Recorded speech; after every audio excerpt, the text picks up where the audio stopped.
그만큼 주변 사람들의 에너지와 사랑에 빗든 헌신을 블랙홀처럼 빨아들여서 간신히 살아남은 자가 저예요.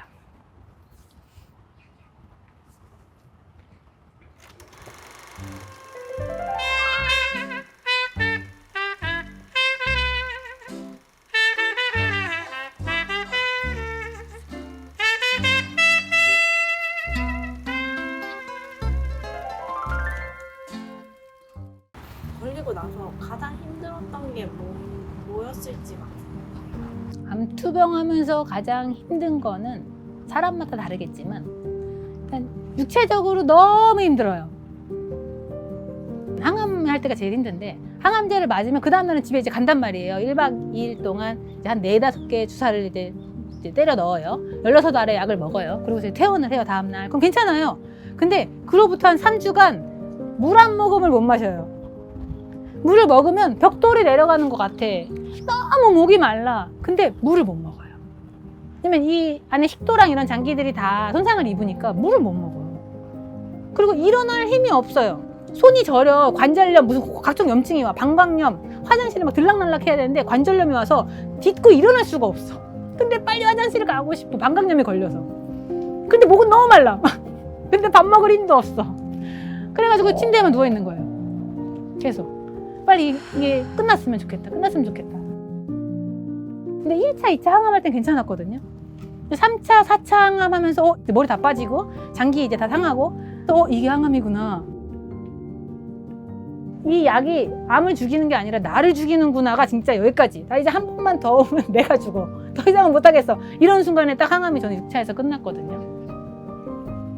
그렇게 항암이 힘들어요. 유방암 걸리기 전에 유방재건할 때 저희 병원에서 유방재건 수술을 한 20대 여자 간호사가 있었어요. 유방암 걸려가지고. 근데 그 사람이 재발을 한 거예요. 찾아오더니 원장님 저 그냥 자연치유하러 산에 가려고요. 이렇게 얘기를 하더라고요. 아니 내가 알잖아 자기 무슨 자연치유야 병원 가서 치료해야지. 아니에요 저는 못해요. 저는 그냥 자연치유하러 산에 갈래요. 그래서 제가 왜 그런 말을 하나라고 생각했는데 저한테 다시 재발이 다가오면은 저도 고민할 것 같아요. 항암을 받느니 내가 차라리 자연치유에 조금이라도 희망이 있지 않을까? 그러면 난 차라리 그게 낫지 않을까? 이렇게 생각이 드는데 근데 그 과정에 더 힘든 거는 누군가의 신세를 져야 돼요. 아기를 키우는 것도 내가 못하고 내 몸 하나조차도 물 하나 가져오는 것도 못해요. 냉장고를 여기서 물을 가지러 갈 수가 없어. 그거를 부모가 다 해줘야 돼. 그만큼 주변 사람들의 에너지와 사랑에 빗든 헌신을 블랙홀처럼 빨아들여서 간신히 살아남은 자가 저예요.